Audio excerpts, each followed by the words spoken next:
जाते समय उन्होंने मन में सोचने लगा कहाँ पर जाना चाहिए, कैसे भगवान की आराधना होती है। अभी तो हम बच्चा हैं। एक समय की बात, रास्ते में ही नारद जी मिल गए। नारद जी को प्रणाम किया। प्रेम से बोलिए नारद जी महाराज की। ध्रुव जी ने कहा, नारद जी आपके चरणों में प्रणाम है। अरे ध्रुव, लगता है तुम जंगल की ओर जा रहे हो। अभी 5 वर्ष की अवस्था, अभी तो तुमको घर में खाने खेलने का समय है। अभी घर में खूब खाओ, खूब खेलो, अभी इन सब बातों में मत आओ। ध्रुव जी ने कहा, महाराज आपका ज्ञान हमको कुछ समझ में नहीं आता, आप क्या कर रहे हैं। नारद जी ने सोचा सचमुच क्षत्रिय है, अब ठान लिया है तो ठान लिया है, करके ही दिखाएगा। ये बात मानने वाले नहीं हैं। जब देखा नारद जी ने कि ये बात नहीं मानेगा, तब ध्रुव जी को कहा कि देखो एक मंत्र है, मेरे साथ 3 बार जपो। ओम नमो भगवते वासुदेवाय, ओम नमो भगवते वासुदेवाय, ओम नमो भगवते वासुदेवाय। इस मंत्र को जाप करना, और अगर एक दिन रात पूरे जपते रहोगे तो आकाश में जितने सिद्ध लोग जाते हैं उनको तुम दर्शन करोगे एक ही दिन में। और फिर जितना ही श्रद्धा होगी भगवान नारायण के प्रति, उतना ही तुमको ज्ञान मिलता रहेगा, तुम उतना ही नारायण के समीप चले जाओगे। अब नारद जी बताए, जंगल तक पहुंचा के नारद जी वहां से अंतर्धान हो गए। जय नंद नंदना करूं तेरी वंदना, जय नंद नंदना करूं तेरी वंदना, जय नंदना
तपस्या किए।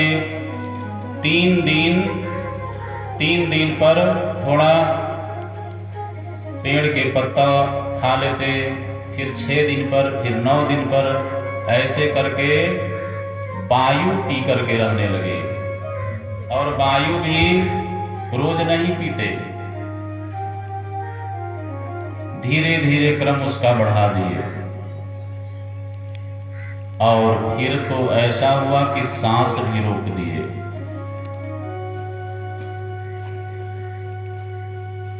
ब्रह्मा जी, शंकर जी, विष्णु जी तीनों गए हैं भगवान के पास। प्रभु, ध्रुव तो ऐसा तपस्या किया है कि तीनों लोक में वो हलचल मचा है, वो तो सांस ही रोक दिया है, सबका सांस बंद होने की बारी है। कहा अब हम जाते हैं, ध्रुव का तपस्या पूरा हो गया। आए हैं भगवान, प्रेम से बोलिए भक्त वत्सल भगवान की। ध्रुव से कहा, ध्रुव वर मांगो। तो ध्रुव के मन में था, आज तक कोई देवी देवता जिस पद पर नहीं गए हो, मनुष्य की छोड़िए, कोई देवी देवता जिस पद पर नहीं गए हो, वो पद पर हमको जाना होता। आज संसार में जो सुख किसी को नहीं मिला होगा, वो सुख हमको मिलता, ये मन में था। और वही वर मांगने में हो गया। भगवान से ध्रुव जी ने कहा, प्रभु आप तो मन की बात जानते हैं, पर हमको राज सिंहासन चाहिए।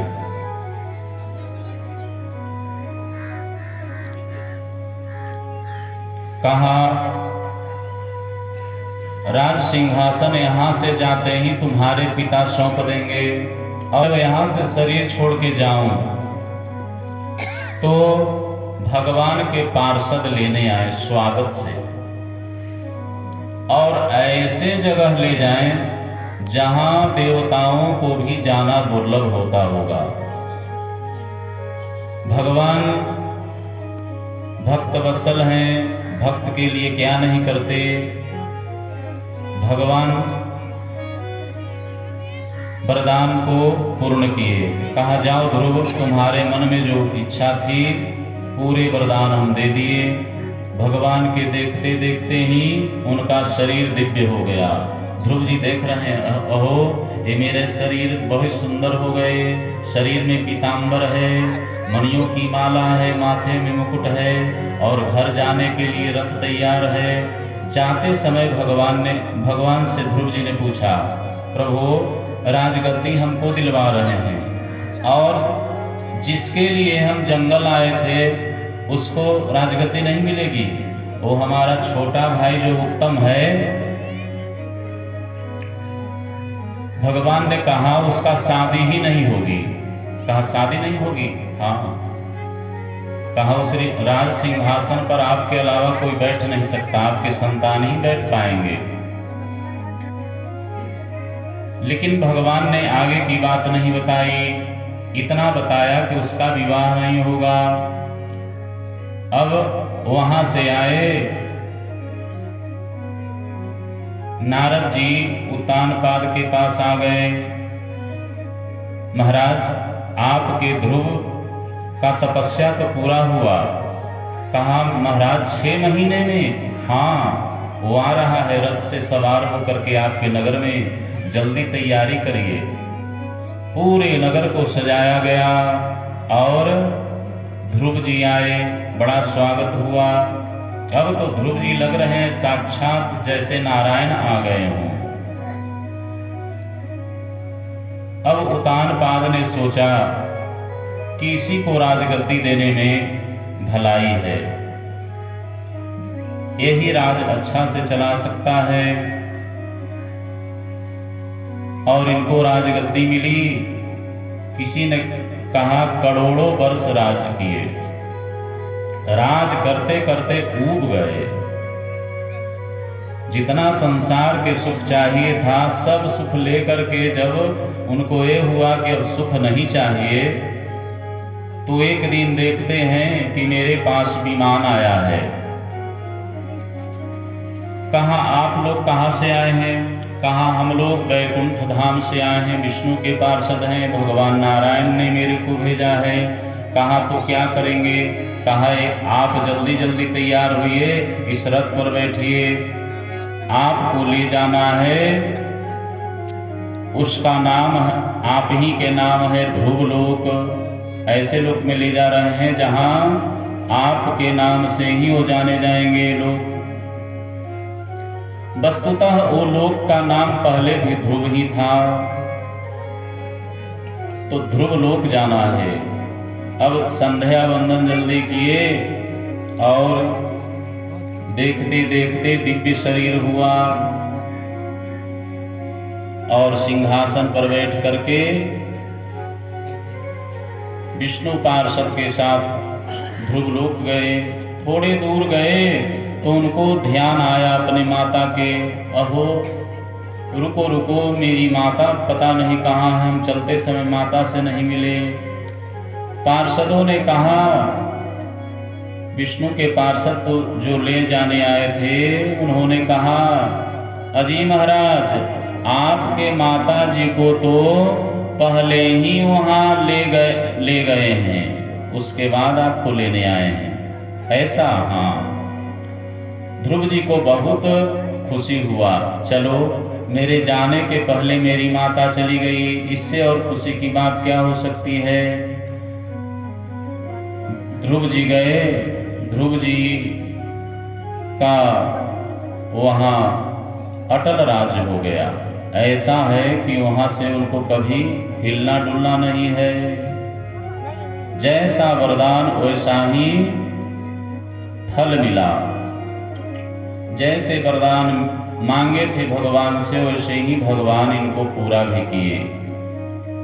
प्रेम से बोलिए ध्रुव भगवान की जय।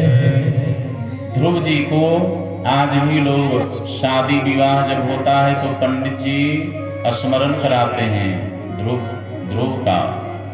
आकाश की तरफ देखो, ध्रुव जी को प्रणाम करो, ध्रुवलोक को। क्यों? कहा आप लोगों का जो प्रेम है, पति पत्नी का जो प्रेम, ये नित्य नए बढ़ते रहें और इस प्रेम को कोई तोड़े ना। अगर पति पत्नी का प्रेम टूट जाए तो इससे भारी दुख और क्या होगा संसार में। ध्रुव की साक्षी है, ध्रुव भगवान से प्रार्थना है, जैसे आपकी गद्दी अचल है, अटल है, वैसे ही हमारे प्रेम को अचल रखें, नित्य नए प्रेम बढ़ते रहे। दोनों एक दूसरे से मिलने के लिए तत्पर रहें, कब मिलूं, ऐसा प्रेम। तो ये हमारे ध्रुव भगवान का चरित्र है। आगे जो है इनका क्रिया भी हुई संसार में, लेकिन इनके जीवन काल में एक बार की घटना है। इनके भाई जो थे, सुरुचि के पुत्र उत्तम, उनको एक बार मन में हुआ चलो शिकार खेलने। उस दिन उनकी आयु क्षीण हो गई थी, मौत जो है काल मड़रा रहा था सिर पर। गए और मारे गए यक्षों से। ध्रुव जी इतने जानकार थे कि समझ गए यक्षों ने मार दिया है। तुरंत ही रथ पर सवार होकर के गए। इनके पास ऐसा शक्तियां था, भगवान से प्राप्त स्मरण करते वो आ जाता। एक से एक नारायणी दिव्य शक्ति। यक्षों के साथ बहुत घनघोर युद्ध किए और बहुत लोग मारे गए। आए हैं दादाजी समझाने, अरे ध्रुव ये युद्ध बंद कर दो, मनु जी के समझाने से ध्रुव जी मान गए और चले गए। उत्तम जी का अंत्येष्टि क्रिया करवाए, जो पिंडदान भंडारा ये सब होता है। तो ध्रुव जी जब युद्ध बंद कर दिए तो कुबेर भगवान आए हैं। यक्षों के स्वामी थे कुबेर। कुबेर जी ने कहा, ध्रुव जी हम आपके ऊपर बहुत प्रसन्न हैं, आप दादाजी की बात मान लिए तो हम बहुत प्रसन्न हैं, आपको कुछ मांगना हो तो मांग सकते हैं। कहा, प्रभु आपसे क्या मांगूं, जो मेरे को चाहिए था भगवान दे दिए। यद्यपि भगवान से कभी धन सुख नहीं मांगना चाहिए था, लेकिन सुख के चलते ही हम जंगल आए थे, इसलिए लालसा थी कि सुख कैसा होता है, और इसी कारण हमने भगवान से वरदान मांगा कि सांसारिक सुख इतना दीजिए कि हम अघा जाऊं। तो आपसे ही विनती है, आप भगवान के भक्ति दीजिए, सदैव मेरा मन भगवान में रहे। कुबेर भगवान बड़े प्रसन्न हो गए, आशीर्वाद दिए। तो ये भगवान के भक्तों में से आते हैं ध्रुव जी, ऊंचे भक्तों में। इनका सदैव स्मरण करना चाहिए। श्री कृष्ण गोविंद हरे मुरारी, हे नाथ नारायण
आए। बहुत ही पवित्र कीर्ति इनका।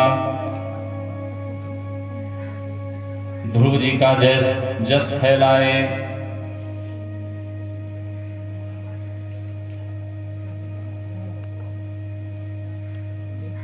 एक दिन सब ऋषि लोग बात कर रहे थे। राजा खत्म हो गया, अब क्या करना चाहिए। कहा राजा के जंघा को मंथन करो। मंथन किए तो उसमें से एक मनुष्य निकला। वो बौना था और बौना होने के कारण उनको नाम रखा गया बेन। बड़ा आतताई। सब प्रजावासियों को बुलाया।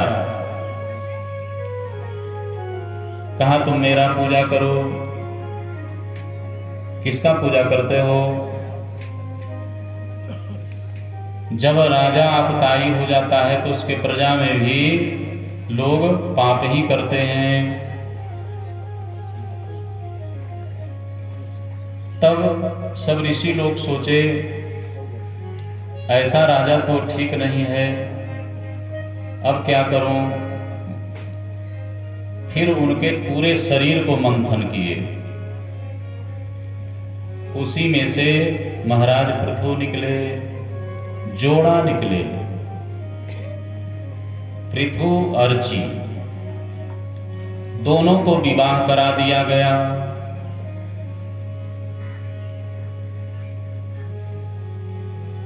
जन्म के बाद विवाह हो गया। बहुत लोग स्तुति किए, राजा हो तो ऐसा। पृथु जी कहते हैं कि अरे भाई, हम तो आप लोग के पास कुछ किए ही नहीं, पहले ही स्तुति करने लगे। कहा महाराज, आपके देखने से ऐसा लक्षण लगता है कि आप जो कोई नहीं किया है वही करेंगे। इसके बाद ऋषि लोग उनको राजगद्दी दे दिए। राजा पृथु को राजगद्दी मिलने पर सब लोग जिनके पास कुछ था खुशहाली में भेंट चढ़ाए। भगवान को अपना चक्र ही दे दिए। पृथु, जब जरूरत पड़ता तो इस चक्र से अपना काम करना। और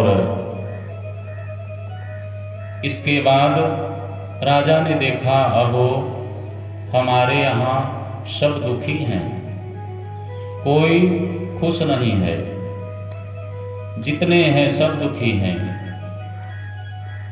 एक दिन तो उनके प्रजावासी आए।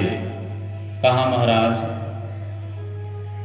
अन्न नहीं मिल रहा है, शरीर सूखा जा रहा है, लगता है प्राण ही चले जाएंगे। आपके जैसे राजा होने पर अगर प्राण चला जाए तो ये बड़ा कष्ट की बात है, आप कोई उपाय करिए। तब राजा ने सोचा, लगता है इस पृथ्वी पर पाप होने से पृथ्वी सब सामग्रियां को ग्रस ली है। अब पृथ्वी के ऊपर चढ़ाई करना चाहिए। तो राजा पृथ्वी के ऊपर कुपित हो गए और इतना कुपित हुए कि पृथ्वी माता कांपने लगी, गौ के रूप में हो गई और डर के मारे भागने लगी। जहां जाए वहां देखे पृथु का बाण ही पीछे पीछे आ रहा है।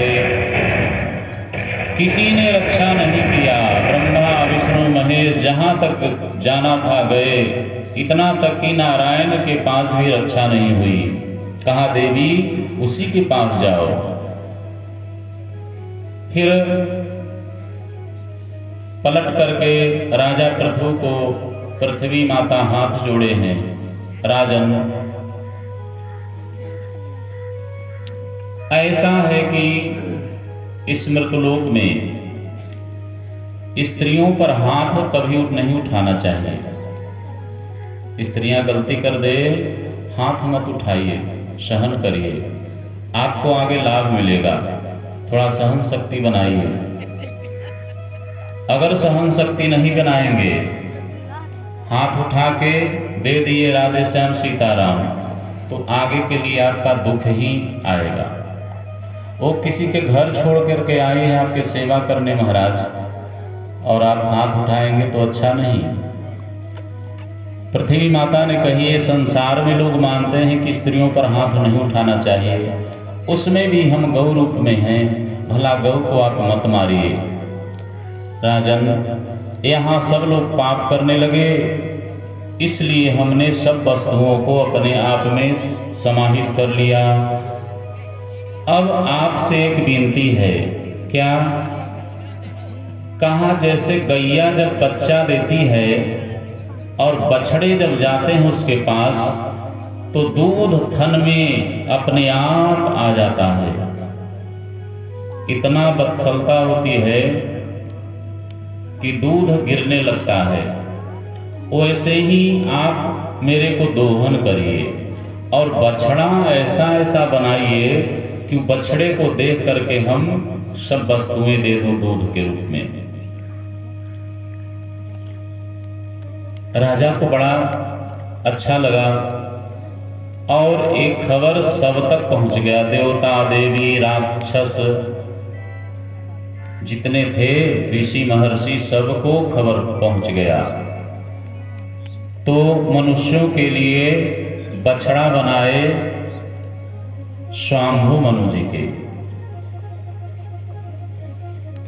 बाबा आप बछड़ा बनो तब गैया दूध देगी। और राजा दूहने लगे दूध को। जो इच्छा था वो सब मिल गया। देवता लोग भी निकाले और राक्षस लोग राजा बलि के बछड़ा बना लिए। तो बलि जी तो शराब नहीं पीते थे, लेकिन इन सबको शराब चाहिए, तो उससे शराब निकाल लिए। ऐसे जिसको जिसको जो वस्तु चाहिए था सब निकाल लिए। अब देखिए हरी भरी घास, सब कुछ संपन्न। राजा पृथु के राज में सब लोग की संपन्नता। जब सब लोग संपन्न हो गए, खुशी हो गए, वैसे ही जैसे रामचंद्र जी के राज्य में वर्णन आता है, वैसे ही राजा पृथु के, क्योंकि पृथु जी भगवान के ही अवतार माने जाते हैं। इनकी पत्नी जो है अर्ची, ये भी बहुत सुंदर। ऐसा इन दोनों का चरण था कि लगता था कि ये भूमि पर कैसे चलेंगे। जैसे आप भगवान के चरण कमल देखते हैं, उसी प्रकार से। एक दिन राजा ने ऋषि महर्षियों को बुलाया। कहा महाराज अगर आप प्रसन्न हो तो मेरे को 100 अश्वमेघ यज्ञ कराने का संकल्प कराइए। तो ऋषियों ने कहा महाराज 100 तो यहाँ पूरा नहीं हो सकता, क्योंकि जो 100 अश्वमेघ यज्ञ करेगा इंद्र के सिंहासन पर बैठेगा, और देवता का बनाई हुई जो विधान है ये समाप्त हो जाएगा। इसलिए आपका 99 हो सकता है, 100 नहीं। ऐसा? हाँ, लेकिन कराइए 100 का। अच्छा, 100 अश्वमेघ यज्ञ का संकल्प हो गया। अश्वमेघ यज्ञ सब तो पूरा हो गया, लेकिन 99 हो गया पूरा। अंतिम जब बचा तो घोड़ा को चुरा लिए इंद्र। उनके पुत्र दौड़े, लेकिन इंद्र घोड़ा छोड़ के भाग गए। और ब्रह्मा जी आए, भगवान नारायण आए। कहा राजा अब जग रोक दो, जग मत करो। देखो संसार का जो नियम बनाया गया है उसी नियम से चलना होगा। इंद्र बन के तुम करोगे क्या?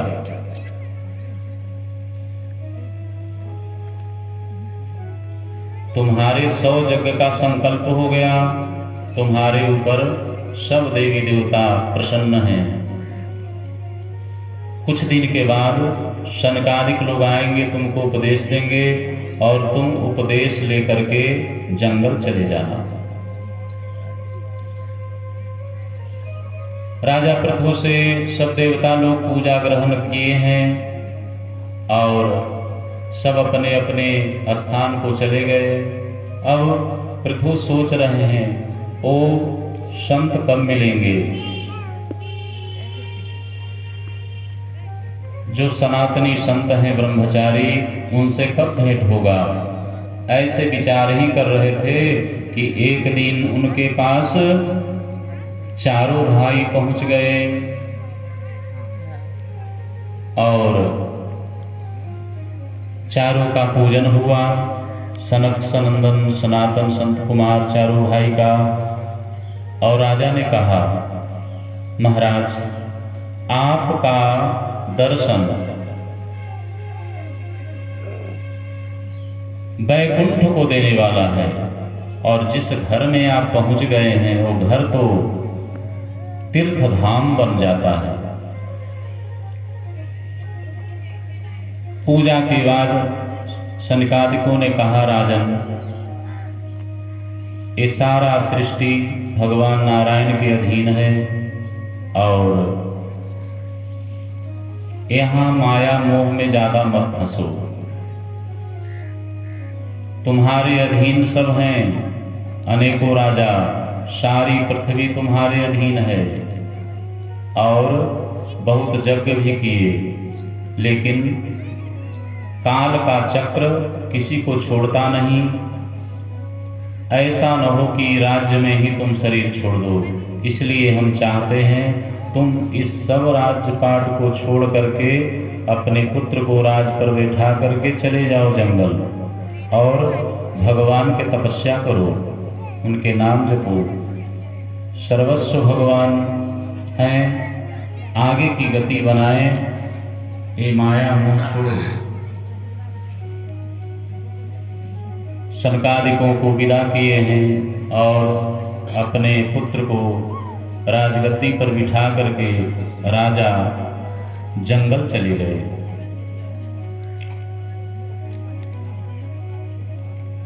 आप लोग एक भजन सुन लीजिए, उसके बाद फिर कथा श्रवण करेंगे।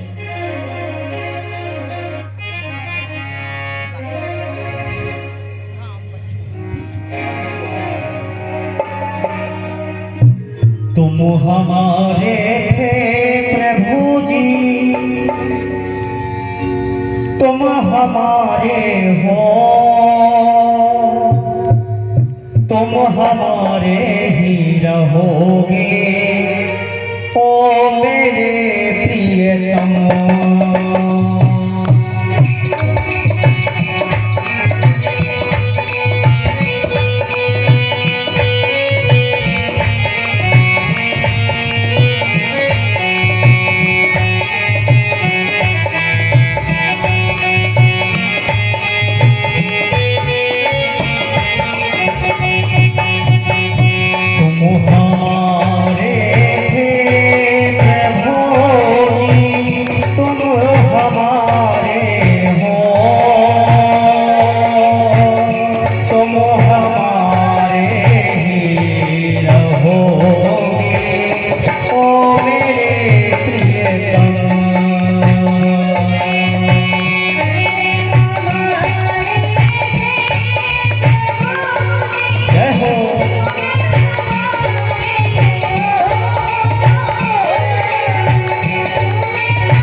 जिसके द्वारे जाए पुकारो और न कोई सहारो। अब तो आकर बाहें पकड़ लो, अब तो आकर बाहें पकड़ लो, ओ मेरे प्रियतम तुम हमारे ही रहोगे, ओ मेरे प्रियतम तुम हमारे थे प्रभु जी, तुम हमारे हो, तुम हमारे ही रहोगे, ओ मेरे प्रियतम।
कह दो तू मेरा मैं तेरा,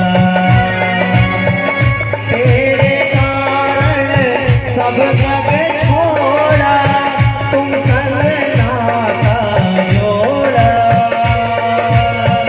एक बार प्रभु से कह दो तू मेरा मैं तेरा,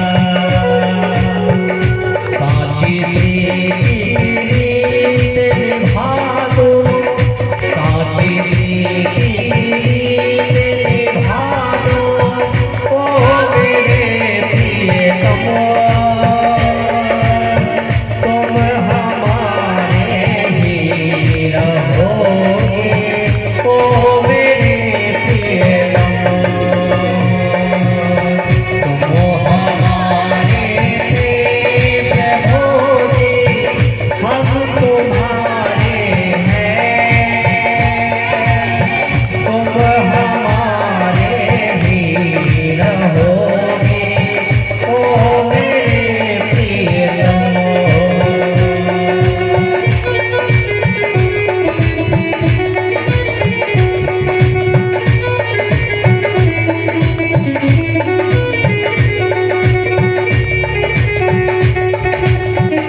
प्रेम से बोलिए भक्तवत्सल भगवान की जय।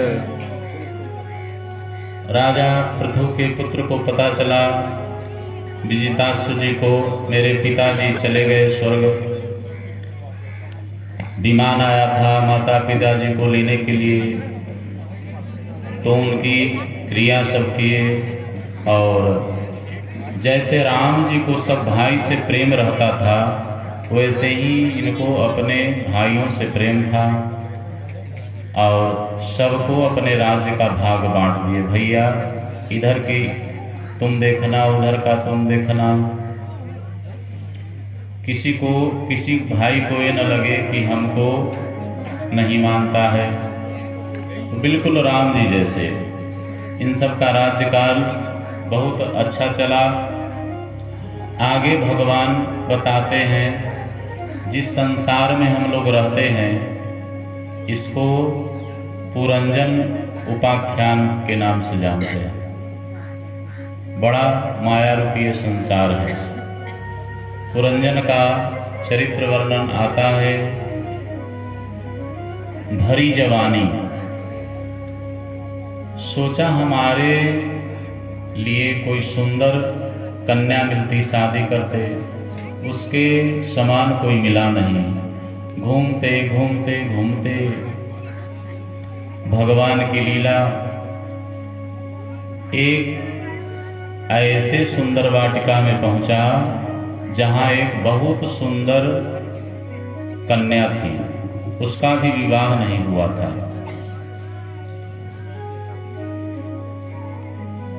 और कई सखा और कई सखी भी थे उसके। और एक सर्प था, वो रक्षा करता था, जब सो जाती थी तो रक्षा करता था। देखते देखते वो कन्या भी मोहित हो गई और राजा तो मोहित थे ही। इतनी सुंदर कन्या तो आज तक हमने कभी देखा ही नहीं। हे प्रभु, अगर आप कृपा करते तो इसी से विवाह हो जाता। अच्छा, भगवान की माया, बातचीत होते होते दोनों का विवाह ही तो हो गया। दोनों साथ रहने लगे। इतना माया में जकड़ गया,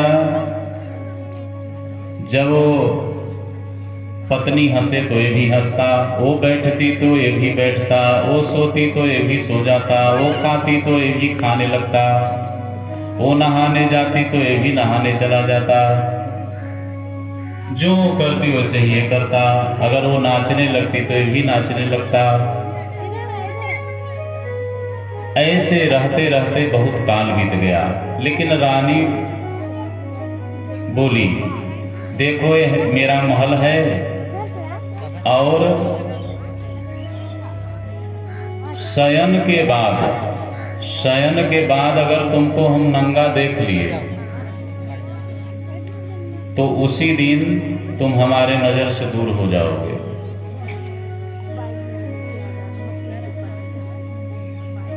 काल जो है सबके ऊपर मंडरा रहा है, किसी को काल ने छोड़ा नहीं। समय आया,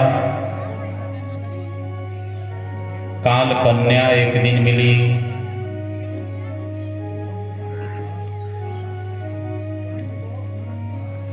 और काल कन्या के हाव भाव देख करके भी मस्त हो गया।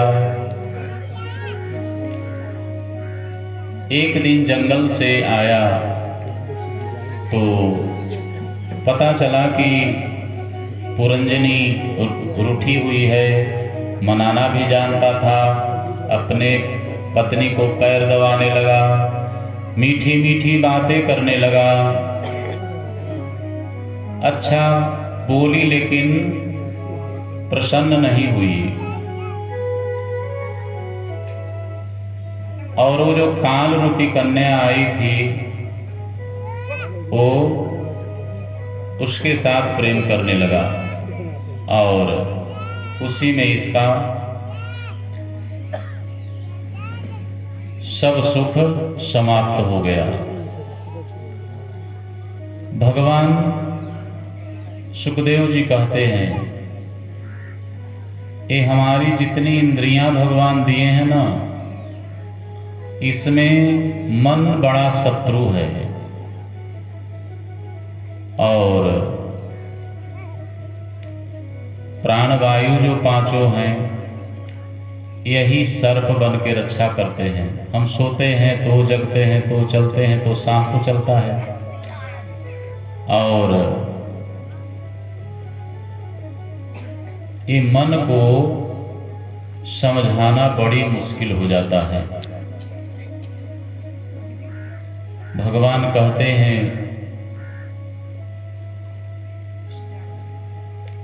मनुष्य को चाहिए, सुख का जब अनुभव करना हुआ तब ये रूप मनुष्य का आया। मनुष्य शरीर में सब सुख हैं, लेकिन अगर सुख में ही लिप्त हो जाएंगे तो फिर आगे क्या होगा। आज जो जन्म लिया है तो उसका मरण भी निश्चित है, और जो मरा है उसका जन्म भी निश्चित हो जाता है उसके कर्मों के अनुसार। तो भगवान कहते हैं, मन पर विजय पाना बहुत कठिन है। इसके लिए साधु संत ही औषधि हैं। सत्संग करना चाहिए, और सत्संग न मिले तब ये पूर्वजों का जो लिखा हुआ है, पुराण, भागवत, गीता, रामायण, इसका रोज कुछ न कुछ अध्ययन करना चाहिए। कोई ना मिले तो इसका अध्ययन करिए, सत्संग कुछ करिए। नारद जी कहते हैं, एक दवा है मन को शांत करने के लिए। वो दवा क्या है? कहा भगवान के नाम। इसमें आप पवित्रता मत सोचिए, वैसे तो भगवान के कोई भी नाम जप सकते हैं, परंतु राम, कृष्ण और नारायण, ये तीन नाम जो है, आपका शरीर पवित्र हो तो अपवित्र हो तो हर समय भगवान के नाम जपिए।